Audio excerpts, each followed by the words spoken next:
Oi, me dá licença de eu entrar na tua casa? Abre aqui, ó, a porta da emoção, que a história atravessa do meu pro teu coração.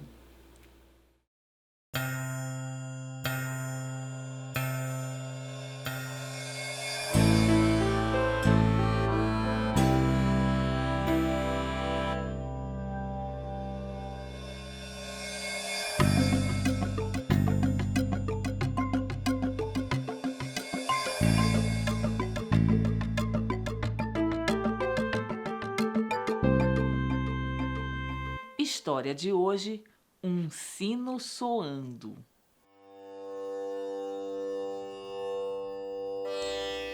Era meia-noite.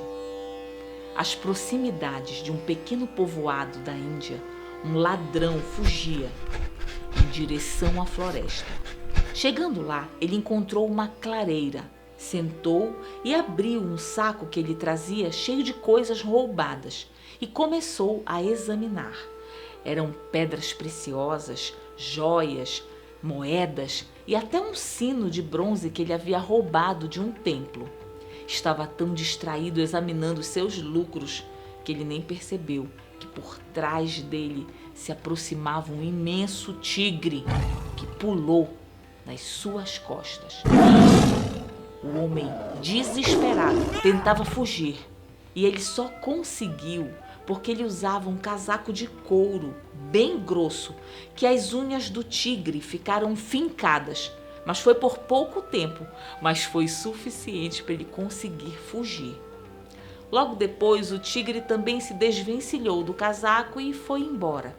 E ficaram espalhados ali naquela clareira, no meio da floresta, todas aquelas riquezas, aquele casaco cheio de sangue todo rasgado e o sino. Quem observava tudo desde o início, lá do alto das árvores, era um bando de macacos. A macacada esperta estava quieta, só olhando. Esperou até tudo se acalmar. Quando eles tiveram certeza de que não tinha mais perigo, desceu o macaco mais corajoso do bando. Olhou, pegou uma joia. Macaco lá quer saber de joia. Aí olhou e viu uma pedra preciosa. O macaco lá quer saber de pedra preciosa.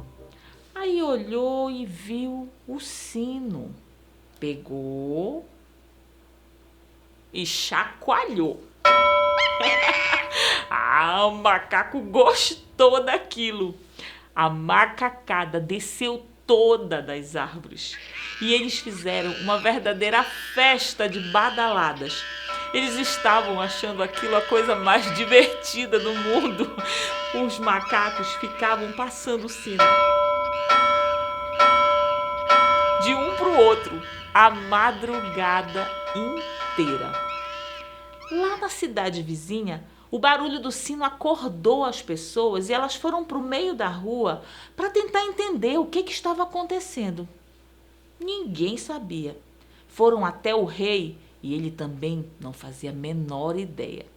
Só numa coisa todos concordavam: aquele barulho vinha da floresta.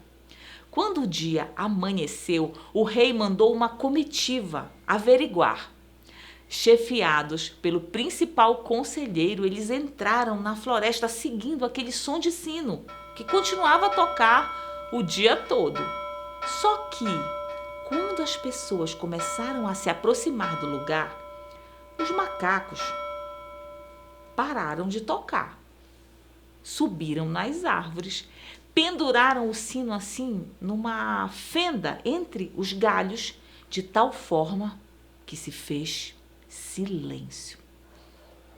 As pessoas chegaram no lugar e acharam muito estranho aquele som simplesmente, de repente, desaparecer. Olharam para aquelas coisas espalhadas e, nossa, quem em sã consciência abandonaria no meio da floresta tamanha riqueza? Olharam para o casaco cheio de sangue e... Nossa, e esse casaco? Será que aqui houve um crime? E se houve crime, que criminoso em sã consciência ficaria batendo um sino, chamando atenção para um ato como esse? Eis que o conselheiro tomou a palavra e disse: Senhores, sinto dizer-lhes, mas pelas evidências podemos perceber que o que aconteceu aqui essa noite não foi uma coisa causada por um ser humano assim como nós. Isso parece-me uma coisa sobrenatural. E eu temo, senhores, dizer-lhes que se trata de uma maldição.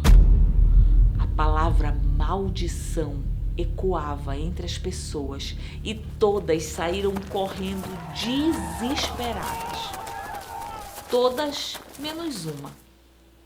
Existia na comitiva uma moça chamada Carala. Era uma moça simples, muito observadora e também muito serena. No caminho de ida, ela havia percebido, olhando para cima, que tinha muito macaco e todos estavam, muito observadores, prestando atenção em tudo aquilo que eles faziam. Na clareira, ela percebeu um reflexo vindo das árvores, como se a luz do sol estivesse batendo em algum objeto de metal e refletindo aquela luz. Ela achou aquilo tudo muito curioso e pensava: mas será mesmo que é uma maldição? Acho que precisa averiguar melhor. E assim ela voltou à cidade.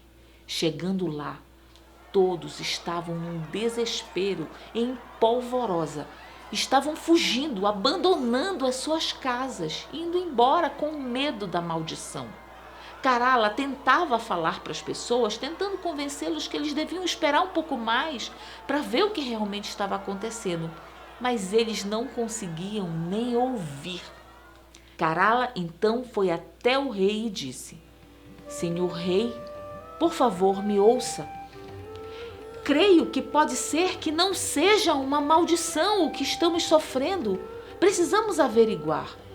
O rei olhou para Carala e disse: Menina, você não ouviu o meu conselheiro? Ele não disse que é uma maldição? Então é uma maldição. Carala percebeu que o rei também estava coberto de pânico e não conseguia ouvir aquilo que ela tinha para falar. Então ela disse: Senhor rei, o senhor tem razão. Ora, claro que eu tenho razão, disse o rei.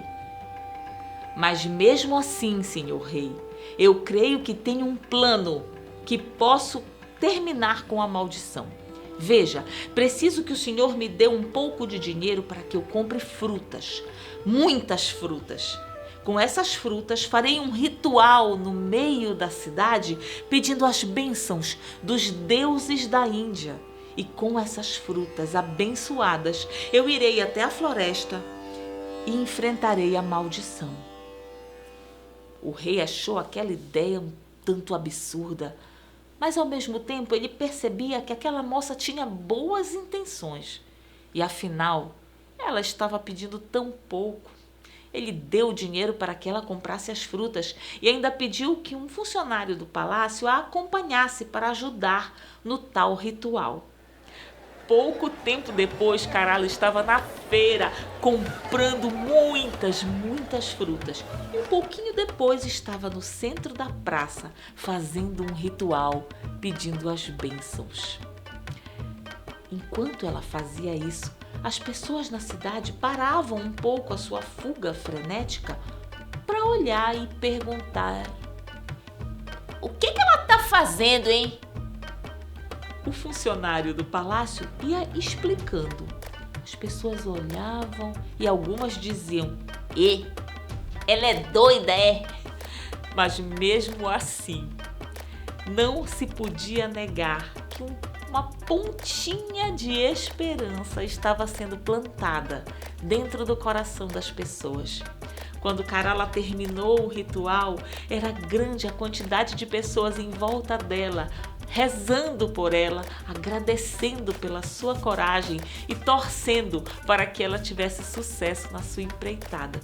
Quando Carala colocou o saco de fruta nas costas, as pessoas aplaudiram e acompanharam até ela seguir em direção à floresta sozinha.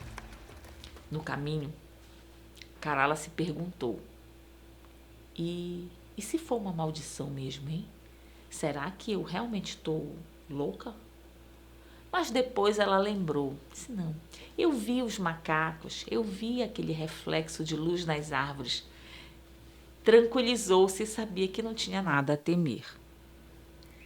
Foi chegando na floresta e, como ela tinha imaginado, o som do sino parou. Chegou na clareira e começou a tirar aquelas frutas. A macacada ficando animada, ela fez um grande círculo de frutas e se escondeu atrás de uma árvore e ficou esperando. Devagar, o macaco mais corajoso do bando desceu.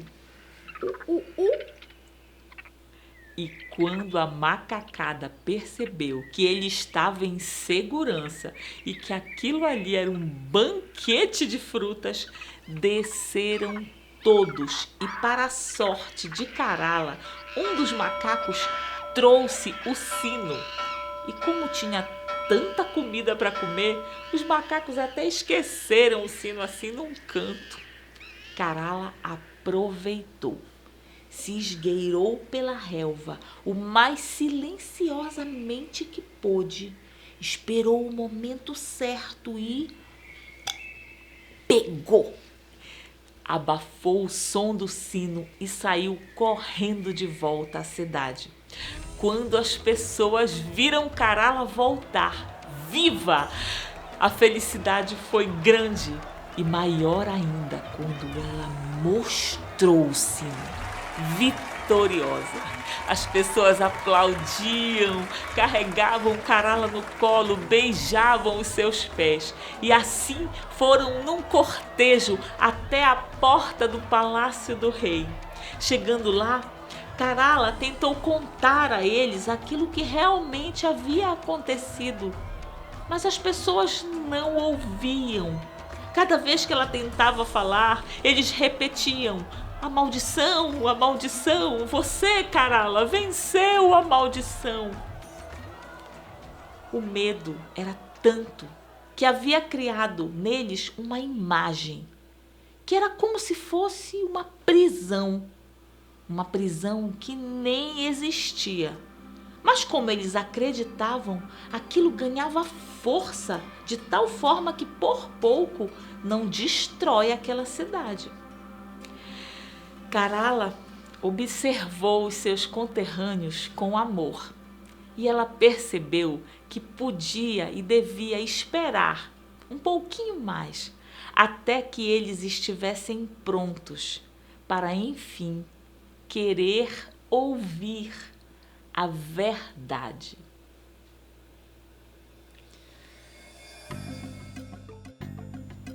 Oi, vocês sabiam que eu tenho medo de sapo? Mas na verdade, eu acho que nem é de sapo que eu tenho medo. Eu tenho medo que o sapo pule em mim. Aí eu ouvindo essa história, eu fiquei pensando o quanto desse medo que eu tenho é um medo real e uma parte dele é um medo que eu crio aqui na minha cabeça, né? Porque vai ver, o sapo nem quer pular em mim. E vocês, têm medo também? Se quiser me contar, eu vou deixar um link aqui na descrição do vídeo para vocês escreverem os comentários, tá bom? E se quiser também, você pode curtir o canal, dar um joinha no vídeo e clicar no sininho para receber as notificações. Semana que vem tem mais história. Um beijo para vocês e gratidão!